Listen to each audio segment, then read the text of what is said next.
काला साया।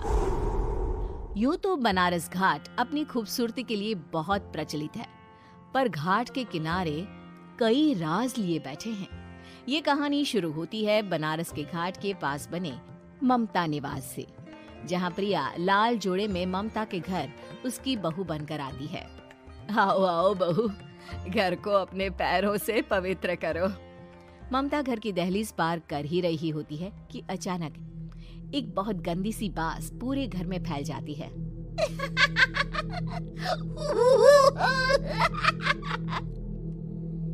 ये बदबू और ये आवाजें, ये कौन हंस रहा है माँ?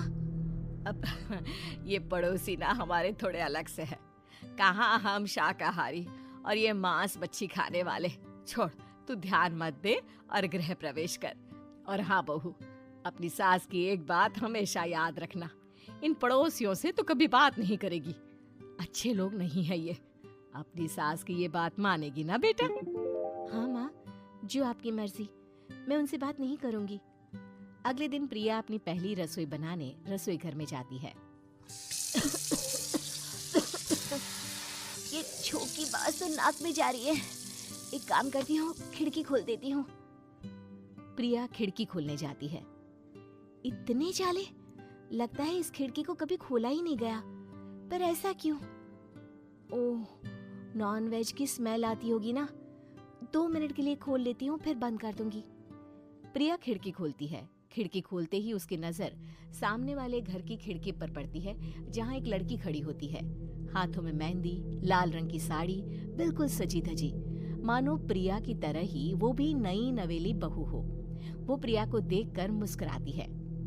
हे भगवान, माँ ने तो इनसे बात करने को मना किया था। प्रिया फौरन ही खिड़की बंद कर देती है और तवे पर चढ़े रोटी की ओर देखने लगती है, पर वहाँ रोटी न होकर मछली पड़ी होती है। ये क्या? पहली ही रसोई में इतनी बड़ी गलती। हे भगवान, अब मैं क्या करूं? प्रिया बहुत डर जाती है और फौरन रसोई की सफाई करने और फिर सभी के लिए खाना बनाने लग जाती है। जब वो सबको खाना परोसती है, सब तो ठीक है, मैं बेकार में चिंता कर रही थी। हे भगवान, ऐसे ही बस अपनी कृपा बनाए रखना। रात के वक्त जब सब सो रहे होते हैं, तब प्रिया को पायल की आवाज सुनाई देती है, जिससे उसकी आंख खुल जाती है। ये पायल की आवाज कहाँ से आ रही है? प्रिया उठकर उस आवाज के पीछे छत की सीढ़ियों तक जाती है। तभी उसे बच्चे के रोने की आवाज आती है। प्रिया छत पर जाती है तो क्या देखती है? वही लाल साड़ी वाली लड़की अपनी गोद में एक नवजात बच्चे को घुमा घुमा कर सुला रही है। तभी प्रिया की नजर उसके पेट पर पड़ती है। ओह गॉड, ये तो प्रेग्नेंट भी है। सुनिए, बच्चा सो नहीं रहा है क्या? मैं कुछ मदद करूं? नहीं नहीं, आपके घर वालों को अच्छा नहीं लगेगा, मैं संभाल लूंगी। स्नेहा की गोद से बच्चा हाथ मारकर प्रिया की गोद में आने को छटपटाने लगता है। दोनों घर अगल बगल में बने होने के कारण प्रिया उस बच्चे को गोद में ले लेती है। प्रिया के पास आते ही वो सो जाता है। बच्चे का वो स्पर्श रात भर प्रिया भूल नहीं पाती और अगली सुबह वो छत पर कपड़े सुखा रही होती है। तभी उसे एक औरत इशारा करके बुलाती है। स्नेहा कह रही थी बाबू तुम्हारी गोद में आते ही सो गया। मैं गौरी, स्नेहा की माँ हूँ। बहू, घर आना, बाबू को खिला भी लेना। शाम को जब घर पर कोई नहीं रहता, बच्चे से मिलने के लिए प्रिया छिपकर अपनी पड़ोसन के घर चली जाती है और कुछ देर बच्चे को खिलाकर वापस लौट आती है। इसके कुछ दिन बाद ही प्रिया को पता चलता है कि वो माँ बनने वाली है। ममता की खुशी का ठिकाना नहीं रहता।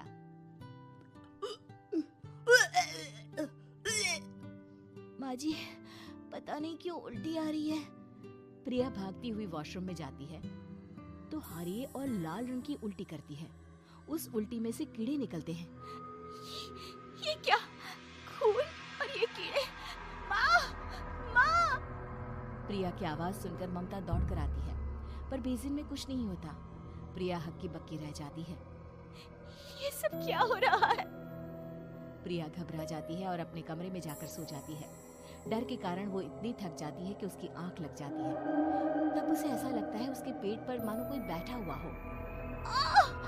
कौन हो? प्रिया के पेट पर एक 5 महीने की बच्ची बैठी हुई थी, जो बुरी तरह जली हुई थी। माँ, तुम ही मुझे लाई ना अपने पेट में। मैं तुम्हारी माँ नहीं हूँ। कौन हो तुम? माँ, देखो मैं जल गई बुरी तरह से। 6 महीने पेट में रहने को भी मुझे नहीं मिला। सहला दो ना माँ। बचाओ, बचाओ, माँ। ममता दौड़कर कमरे में आती है। प्रिया की बातें सुनकर वो सब समझ जाती है। तू कहीं बगल वाले घर में तो नहीं जाकर आई ना बहू? मुझे माफ कर दो, मैं गई थी माँ। उस घर में सब मरे हुए हैं बहू। कई साल पहले स्नेहा उस घर में बहू बनकर आई थी। कुछ ही दिन में वो एक बच्चे को जन्म देने वाली थी। पूरा घर बच्चे के आने की खुशी में खोया था कि एक दिन अचानक उस घर में आग लग गई। सब बुरी तरह जलकर मर गए। गौरी आज भी दादी बनने का इंतजार कर रही है और इसीलिए स्नेहा ने अपना अजन्मा बच्चा तुम्हारी कोख में डाल दिया।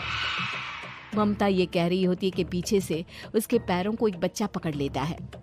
दादी, दादी। माँ, स्नेहा की गोद में यही बच्चा था। ये बच्चा कौन है फिर? तेरी मौत है। तेरी भी दादी। जिस चीज का ममता को डर था वही हो गया। ममता निवास के ऊपर मौत ने चादर बिछा दी थी। प्रिया का पेट ऐसे बढ़ जाता है मानो 9 महीने का हो। 2 हाथ उसके पेट से बाहर निकलते हैं। बहू, संतोष को फोन कर, किसी पंडित जी को बुला बहू। प्रिया का पति भागता हुआ घर आता है। ये तो होना ही था माँ। तेरा पाप तेरे सामने आ गया तो तू सह नहीं पा रही है। स्नेहा घर में आग लगी नहीं थी, माँ ने लगाई थी, प्रॉपर्टी की लालच में। और वो बच्चा मेरी पहली पत्नी का बच्चा है, मेरा बेटा, जो कि उस आग की चपेट का शिकार हो गया था। मैंने तुमसे ये सब माँ के कहने पर छुपाया था। मुझे माफ कर दो प्रिया। तुम अगर चाहो तो यहाँ से जा सकती हो। मैं तुम्हें किसी भी बंधन में रखना नहीं चाहता। मेरी शादी हुई है आपसे, मैं आपको छोड़ नहीं सकती, पर उससे पहले हमें स्नेहा, उसकी माँ और बच्चे की आत्मा की शांति करवानी होगी। संतोष और ममता गौरी के घर जाते हैं। अंदर सब कुछ जला हुआ होता है। जमीन पर जली हुई लाशें बिखरी हुई थी। ममता रो रो कर अपने करने की माफी गौरी से मांगती है। प्रिया स्नेहा के घर वालों का अंतिम संस्कार करवा देती है और ममता निवास फिर से आत्माओं के साए से मुक्त हो जाता है। उम्मीद है कि आपको हमारी ये कहानी पसंद आई होगी। कृपया हमारे चैनल को सब्सक्राइब करें और सभी अपडेट्स के लिए बेल आइकन जरूर क्लिक करें। और हाँ, वीडियो लाइक और शेयर करना मत भूलिएगा।